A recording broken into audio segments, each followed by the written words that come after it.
Guy Millière est un homme engagé. Cet expert du Moyen-Orient, qui enseigne à la faculté Paris 8, fut l'un des rares universitaires français à soutenir l'intervention militaire en Irak. Mais Guy Millière est aussi et surtout connu pour ses prises de position systématiques en faveur d'Israël. Proche du courant néoconservateur américain, il est très apprécié du public francophone en Israël. Dans le cadre d'une tournée de conférences qu'il a emmenée dans plusieurs villes du pays, nous l'avons suivi à Jérusalem, où sans surprise, il a fait salle comble. L'occasion de comprendre ce qui motive son discours. Ce qui me rapproche de ce pays, ce sont des valeurs éthiques, fondamentalement. Je me sens très proche de toutes les valeurs éthiques qui ont contribué à la fondation d'Israël, qui sont même à la fondation d'Israël. Et je ne supporte pas l'injustice, et je ne supporte pas le mensonge. Or, je dirais que la façon dont on traite Israël à l'échelle internationale me paraît absolument injuste, et la façon dont on parle d'Israël à l'échelle internationale, en Europe en particulier, me paraît porteuse de mensonges qui me semblent absolument scandaleux et inadmissibles.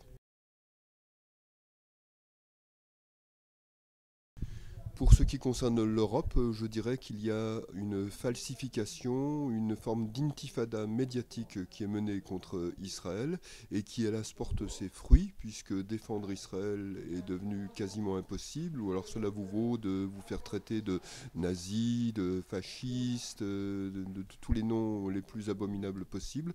Pour ce qui concerne les États-Unis, la cause est beaucoup moins désespérée.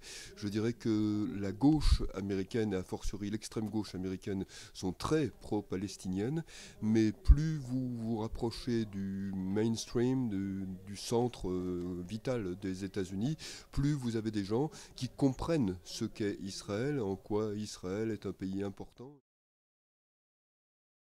Il suffisait de voir quels étaient les conseillers de Barack Obama, des gens qui sont d'ailleurs toujours dans l'administration Obama, comme Samantha Power, que Obama a fait nommer au Conseil national de sécurité, des gens comme Dalia Morgahed, qui est sa conseillère pour les affaires religieuses et qui est la première musulmane voilée, défenseuse de la charia, à entrer à la Maison-Blanche. Eh bien, ce rapport est extrêmement alarmant. Cela change des rapports de l'époque Mohamed El-Baradei, qui lui était plus ou moins acheté par l'Iran. Ce rapport montre la réalité telle qu'elle est. Je dirais que l'Iran est un pays qui ne me paraît pas susceptible d'être endigué comme on pouvait le faire vis-à-vis de l'Union soviétique.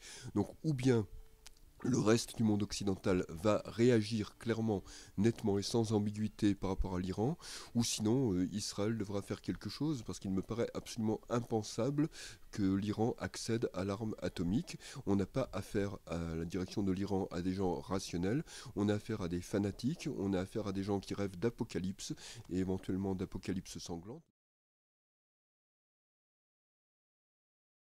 Je pense qu'Israël n'est pas en danger existentiel parce que je pense qu'Israël a tous les moyens de se défendre.